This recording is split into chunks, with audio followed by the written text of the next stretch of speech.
Thanks for coming back to another episode of PitchIt, a fintech conversation amongst founders, investors, and friends. I'm your host, Todd Anderson, Chief Content Officer at Fintech Nexus. And what we do is we take a peek behind the curtain. What motivates someone to start a company? How do investors make the right bet? What do accelerators do during and help enabling the process of growing your company? How do banks think of founders? Not to mention, we try to have some fun, and what you'll see is we'll also do some special episodes. We have some new features coming. So stick with us, and you'll get all you'll need to know about the fintech startup landscape. PitchIt is really a part of a larger podcast network here at Fintech Nexus. You can go to my colleague Peter, our co-founder and chairman, for Fintech One-on-One. You can subscribe to his feed. Or we have our newest podcast by one of our writers, Isabel Castro, the Fintech Coffee Break. For everything produced by Fintech Nexus, you can check out Fintech Nexus Podcast, which is really our content fire hose. All shows, webinar replays, even in-person event content, not to mention our weekly news show. As always, we hope that you rate the show and write a review. I try to really take listener feedback seriously, and as it helps make the show better. You can also follow the podcast and all of our podcasts on the feed of your choice, whether it be Apple, Spotify, wherever you like to listen, or come directly to news.fintechnexus.com. Now, let's get on with the show.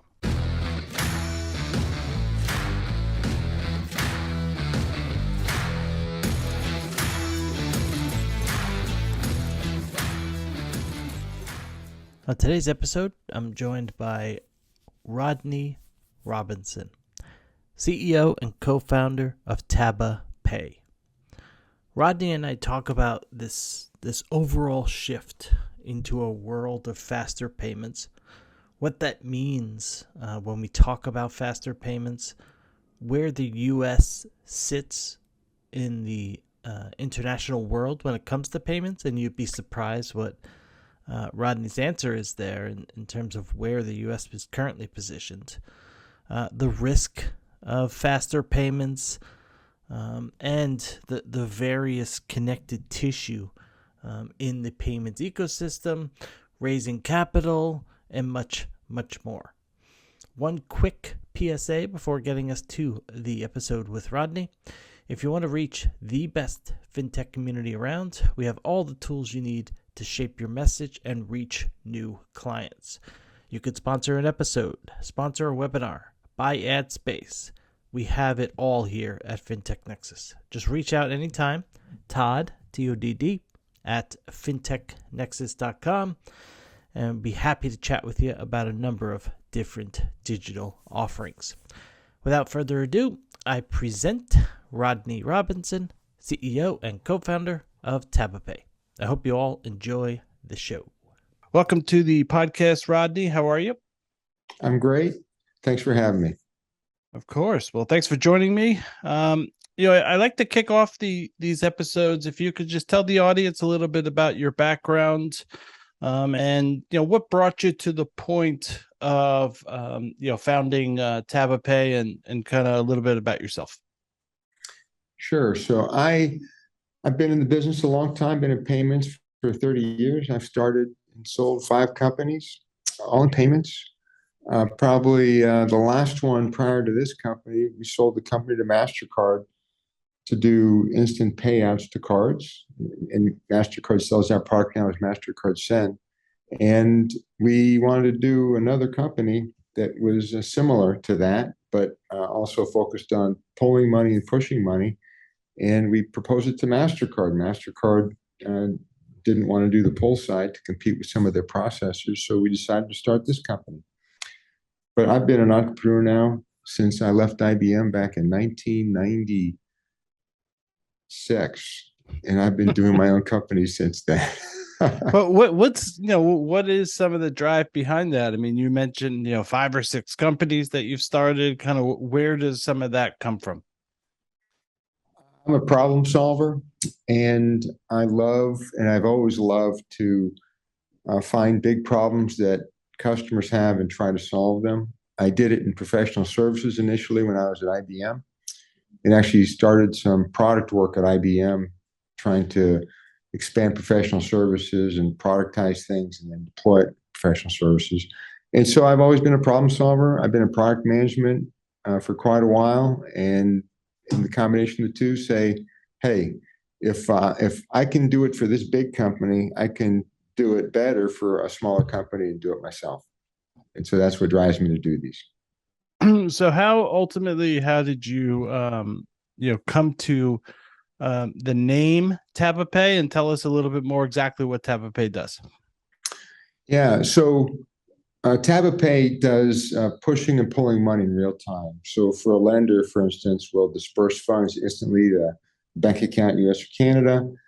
We'll then let them collect back the installment, right? Debit cards or bank accounts.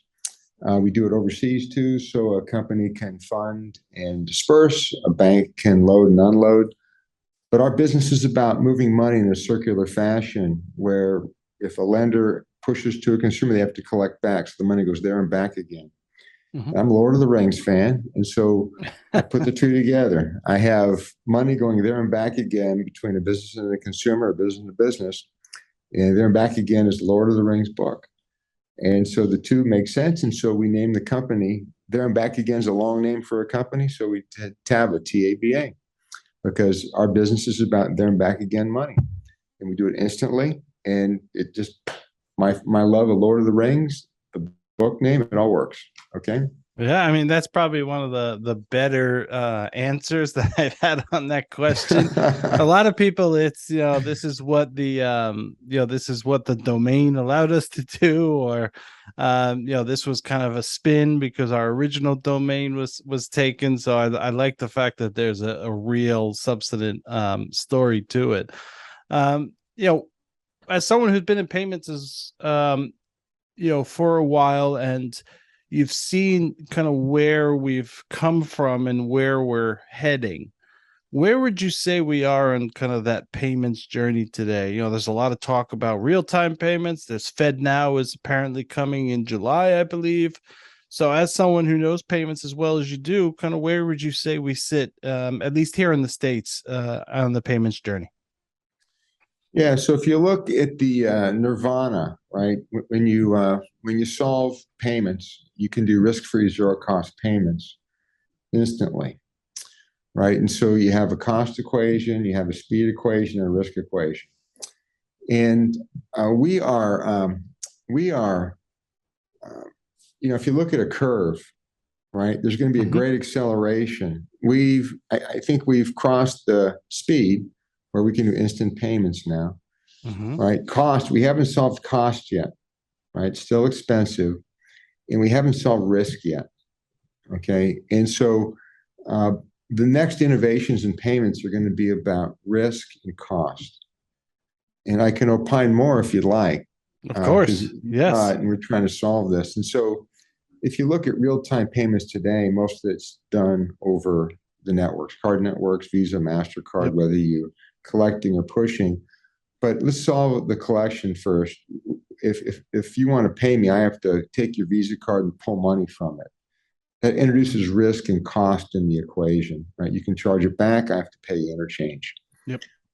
Right. The game changer in this is when I can request a payment from you, you can push it to me, and you do that as easy as swiping or tapping a Visa card. And so I think the next game changer, right, to do, I'll say, very low cost, instant, no risk payments is when you can push electronic money to me. And I think the game changer here is when the Federal Reserve and banks adopt digital money. I'm not going to call it crypto. I'm not going to call anything but digital money. When you can take your phone and you can push money to me, and it's digital money issued by your bank or the Fed, that becomes the end game of no cost or low cost, zero risk, because you're pushing me money, right? I don't have risk as a merchant. And that's where it's going. I think we've solved the real time. We now have to solve risk and speed, or risk and cost. Okay. What are some of the the barriers to that happening or I would say, how do we get there as quickly as possible? China's doing it today, the digital yuan, Yep. right? And they've done a good job. Now the Communist Party, of course, does it because they want to understand where their people are paying. There's a Yeah. privacy issue. We have to solve that in this country, right? People pay with Visa today, and maybe they don't understand, maybe they do and don't care. But when you pay with a Visa card, Visa knows what you're doing, Yeah. right? And if they cared and look, they could see exactly how I spend my money. I think the concern probably with people is the government may be able to look where I pay. They can look today. They can subpoena Visa and get what I'm doing today. Yeah. I think the problem when the government issues currency, people's concern is that does that violate privacy? Can the government look without asking? And so that has to get solved. I think once the government can figure out how to solve the privacy concern of digital money, then I think it's going to happen quickly. And the Fed has a paper today. There's certain sides of the political aisle are screaming about privacy and not Yeah. doing this. It's going to get there because risk and cost have to get solved, or our economy will be not competitive. And so, to keep our economy number one in the world, we have to solve this digital money and the privacy issue with it. Okay. So that makes total sense. And I think once that it'll be it'll be nice when that is solved, because payments I think are a frustrating aspect for many today. And I think most regular consumers probably don't care, as long as they tap something and the money goes to where they pay what they need to pay for. They don't care, but I think they would like, cost to go down, and a restaurant owner would like to not have to put up in the window 3% higher in this price and 3% lower in this price. But, relating it back to where we're at today, we're in the midst, or we thought we may be past the banking crisis, but it looks like we're not, given how some others are might be teetering. What does the various networks and working with different partners, like, how does some of this impact that? And what about working with different banking partners who might be in different places when it comes to payments? Does it matter? What are your thoughts on kind of that, and maybe how the banking crisis is impacting some of this stuff today? That's a good question. Payments and banks, of course, you need banks in the United States to do payments. They have different risk and they have different merchant tolerance, right? And so picking a bank is important, right? I mean, the Silicon Valley Bank crisis taught everyone that liquidity matters now. And I had our customers calling us, pleading for us to delay funding, right? We have an instant payment business. Merchants have to fund in order to push money out. Or if we collect money as a payment processor, I deposit that money.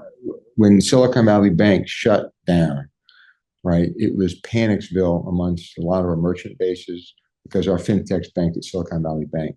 What that taught them is that they can't be singly dependent on one bank. And so our strategy is a multi-bank strategy. We process for 15 banks now. And we're trying to listen to our merchants, and we're trying to get them all boarded at multiple banks, right? So part of our value proposition is board with us, whether it's instant pulling, instant pushing, and we can settle, we can support you in multiple banks. So if the SVB locks up, a new bank locking up, you can continue your business at another bank. Yeah. And I think you're going to have companies do this. And lately, that's just how it is. And we haven't seen the final fallout from these interest rate hikes. And so we'll just see what happens. Okay. But everyone's now looking at banks. And what we've never seen before is companies doing diligence on banks. Right? I'm a vendor to a lot of companies, and they ask me for my financials. They ask me for my diligence package. They're asking for it on banks now, which is unheard of. Yeah, I know. Totally unheard of. They want to know how a bank invests its capital, right? How it invests its deposits to avoid what happened in Silicon Valley Bank. You mentioned, in your intro, you guys are operating internationally. How do we compare, to the rest of the world? I mean, we touched on China a little bit and their digital yuan, but also the Communist Party and kind of their control of that. But in other markets, how are their payments versus where we sit today? And is there anything we can learn from what those are doing around the world that maybe we could apply here to improve the payment system? So we operate today in Canada. We are setting up Latin America. And I think the U.S. actually has at least compared to the Western Hemisphere, I think we are the leader, right? And people think the U.S. system is a mess. Payments, they think it's expensive. They think all these banks cause problems. We have 10,000 banks and credit unions in the United States. But look, if you look at the United States, you can send money instantly to everyone through Visa and MasterCard. RTP is 65%, right? You can collect back online instantly. Canada, actually, I'm going to take a step back. Canada, I think, is probably leading right now. Okay. With their RTP Interac. I think that's a very good system because it's ubiquitous across all consumer accounts. But it's U.S. and Canadian markets look similar. And as RTP expands, I think it'll be similar to Canada.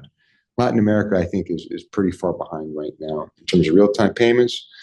In terms of just electronifying payments, it's very expensive to move money in Latin America, and we're trying to solve those problems in Latin America, instant and low cost. What about some of the incentives in the payment system? You have obviously the fees that go along with payments, and then you also have banks and others that make money on interest income when it comes to doing payroll. I mean, we're moving towards everything that's moving faster. Maybe someday we'll have access to our payroll on an almost daily basis. How do some of these incentives, maybe where they sit today, evolve as we get some of what we're working on into the payment system and things are faster and cheaper and some of that interest income kind of goes away? Is it just you need to evolve as a bank and get other revenue sources? How are some of the incentives aligned today versus maybe where they're headed? Yeah, so there was a lot in that question. Let me start by saying, firstly, companies, right? Companies pay you every 2 weeks. Yeah. Right? You earn wages every day. Yep. So the company's making money on your work, right? And so that's number one. So that's going to go away. I think it's up to ADP or some of these payroll companies be able to support a real-time payment every day. The cost of real-time payments has gone down to pennies, right, with the clearinghouse, and it'll decrease further when FedNow comes on board. And so real-time payments every day is no longer a cost issue; it's an accounting issue. So there's going to be innovative companies, and they exist today that let a company pay their employees real time, and that will help people, keep them away from payday loans and things like that. But the company will lose that incentive to hold money for 2 weeks and make the float. If you look at banks today, right? What Silicon Valley Bank taught everyone is you can't assume interest rates are going to stay low. You can't. If a company needs money, liquid money, you can't invest that money and earn interest. And that's what SVB has taught other banks. And so I think where banks used to make money on interest, I'm not sure they're going to do that a lot. Okay. And I think the banks that do well in payments are those that have a lot of liquidity. And with liquidity, you can't make a lot of money on liquidity. You can't lend it out. You can't put it in CDs. And so it's about monetizing payments. And so, you have to support liquidity, real-time payments, and figure out how to make money on it. And unfortunately, this may be the big high volume guys, which are the big banks. Yeah. Right. And so the big banks may have an advantage in this market because of liquidity and the massive volume they can do. Okay. What's since you've started Taba, what's one of the biggest lessons you've learned about the company? It's hard to solve engineering, right? But it's about priorities, right? We listen to our customers, and we try to move the company based on what they need. Uh, what we find about payments, and this is what makes it hard about priorities, is that you have to solve all of someone's payment problems. And if you don't, they're going to go to someone else, right? We do a ton of card processing and ACH processing and RTP processing. And if a merchant calls me and says, hey, we need to support, as an example, Apple Pay tokens with 3D Secure. That's a lot of gobbledygook, but if I can't supply that, they're going to go to someone else that can. Yeah. Right. And so we have to constantly listen to our customers and solve all of their payment needs because they go to the vendors that can. Yep. Right. And so that's what I've learned. You just can't solve a slice of someone's payments. You have to solve them all. And that's how you win. You solve them all fairly inexpensively, and you perform a great service. Payment should be a forgotten service at low cost, high speed that a company doesn't have to worry about. What about regret? Any regret to share? I mean, there was sound like a little bit in there, but any regret to share in terms of where you guys started to where you are today? Oh, I'm not going to call it regret. We're in California. I love California. My regret is we probably should have set up engineering labs somewhere else, right? Somewhere else in the United States. Just because it's so hard to find people. Yeah. And anyway, but other than that, no regrets. We've had a great ride, and I think we'll continue. What's what does the rest of the team look like around you? How big are you guys today? What's the breakdown in terms of engineering versus product versus other roles in the company? Kind of who are those that are around you today? We have 60 people, 10 of them are engineers. We have a QA team. I would think at least a third of the company is technical resource, engineering and QA. And we keep all our engineers in California. And it's okay. Lately, it's been easier to hire people. We see layoffs all around us, right? We're in Silicon Valley. We see Google and Meta and all these companies laying people off. We haven't laid anyone off, and we're able to hire engineers finally, which is great. We have grown rapidly. We grew, I think, our top line and bottom line 70% last year, which is a lot. And we've doubled the workforce in 2 years. And our processing volume now is about, I think it's over 40 billion a year. And so, it's pretty good. My concern is interest rates, right? We serve a ton of lenders and companies that need liquidity, and they borrow money to provide to their customers. And as rates go up, business is going to go down. Yeah. And so we have not seen an impact yet, but I would expect our customers will start to suffer from higher interest rates because they borrow money. You guys have raised, obviously some outside capital. How was, fundraising maybe in this venture versus some of your previous ventures as someone who's had a few companies? And any piece of advice for a founder who might be starting their journey today or might be a year in as someone who's sold some companies and had some success and is running a successful company today? So we raised a small amount of money back in 2017, and we have not taken any external capital. What's really nice about where we are right now is employees own 30% of the company, or 70%, I'm sorry, 70% of the company. Wow. Private equity owns 30%. And that is an amazing energizing for the employees. And all of our employees have stock. And we've been profitable since 2018.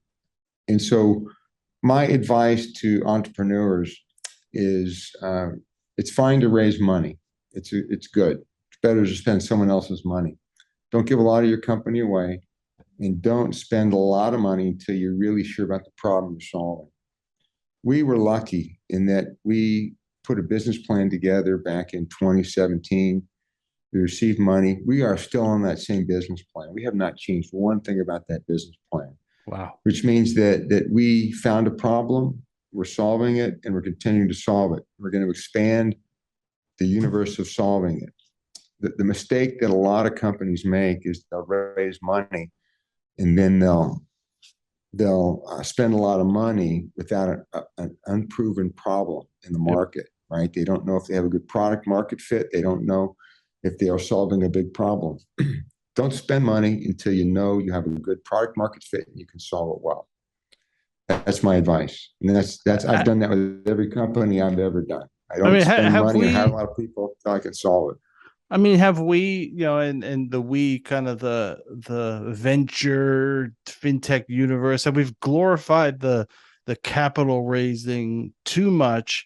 Because it feels like there's a lot of founders that think they have to raise money when, in essence, they might not, or maybe they shouldn't raise this much. They should raise this much because to take some of what you're saying, it's not all about raising capital and spending that money. It seems that some incentives from the VCs and others, it's here's a check, now go spend that check, and then we'll re-raise and go spend that check. It feels as if, it's those incentives, as we were talking about before with incentives, are kind of misaligned, and some founders, maybe get themselves in a bit of trouble.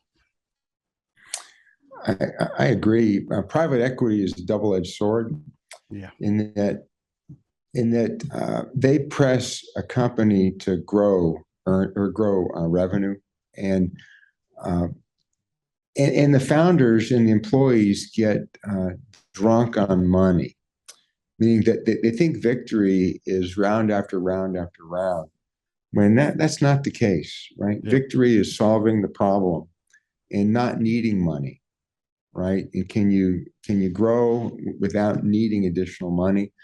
But it's this whole mindset now, both with hiring people, they'll ask you who your investors are, how much money have you raised. And I would argue, it's not how much money you've raised, it's how many customers do you have? Yep. Are you solving the problem? What's your growth rate? Right? These are important questions that no one asks. It's all about your investors and your growth and where you raise money. Hmm. And it's this cycle that people get into. And I think the cheap money of the last 10 years has done nothing but smash prices and hurt companies' ability to make a profit. And so, anyway, what we're going through now is just fine. It's gonna, you're gonna see separation. You see some companies go broke, frankly. And that's not necessarily a bad thing. It also weeds out companies that maybe Yeah. shouldn't have either raised a certain amount or maybe shouldn't have gotten to a certain point because they really didn't prove out the business that they were hoping to prove out. Yeah, that's 100% correct. So we have just a couple minutes left. I'd like to end with a couple of fun, lighter questions. Do you have a favorite book or the last book that you read? So I'm an Andy Weir fan, and I've read all his books, but my favorite book is actually The Martian. I love the movie, and I Yeah. think he's a great writer. I'm waiting for his next book.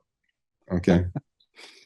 What all founders obviously work hard and some risk burnout. What do you do to constantly stay fresh? I mean, you've done this many different times. How do you keep your mind fresh and fresh for your team? So I get up at 3 a.m. every day in California. I like to beat my East Coast customers to work, but I go on a Wow. run every morning in the dark and look at the stars. It's beautiful. And then I coach track. I go to a high school. I volunteer, and I've been doing this for 10 years. And I'm a shot put and discus coach at a high school. And I Wow. get between 30 and 40 kids every year out there. And I tell everyone that they actually teach me more than I teach them. I will challenge anyone. If you're good at something, go volunteer at a high school, right? I do this for about 12 weeks a year. But what you learn is how to communicate to people, right? Imagine you have 35 people that don't understand humor and irony. These are, 14 to 18-year-olds. You have to explain something complex to them. So it helps me in my job when I can communicate with younger kids and they understand me, then I can take that learning back here and I'm a better leader here because of it. Interesting. So, dovetailing into my next question, is your favorite sport or sports, is it track and field, running? Shot putter. My All favorite right, there sport you is go. shot putting. All right, But interesting. yeah, You're the first. probably the first you've ever met. Yes. Do you have a favorite vacation spot? My wife and I love to go to Aspen every year. We love to bike, run, and hike, and that's what you do in Aspen. All right. And the final question, what inspires you? You've done, many different companies. What keeps you going? What's your biggest inspiration? Every company, every job I've ever had, they've taught me more than I've taken from them. And what I love and what gets me up every day is I love solving my customer problems and I love learning. And every day in a small company, your job is so broad, your learning is so great. And I challenge everyone to do that is don't work for money. Money comes, right, with success. You want to work to learn. You want to enjoy it and learn it as you go. And that's what I do every day. Well, Rodney, I appreciate you spending at least a small portion of your day with me. Thank you very much. If someone wanted to reach out to you or reach out to Taba, how can they do that? They can email me, Rodney@TabaPay.com. That's probably the best. I'd love to hear from people, particularly potential customers. All right. Okay. Well, Rodney, thank you very much. Appreciate you spending the time and look forward to catching up sometime in the future. Thanks for having me, Todd. Appreciate it. Thank Thank you. you.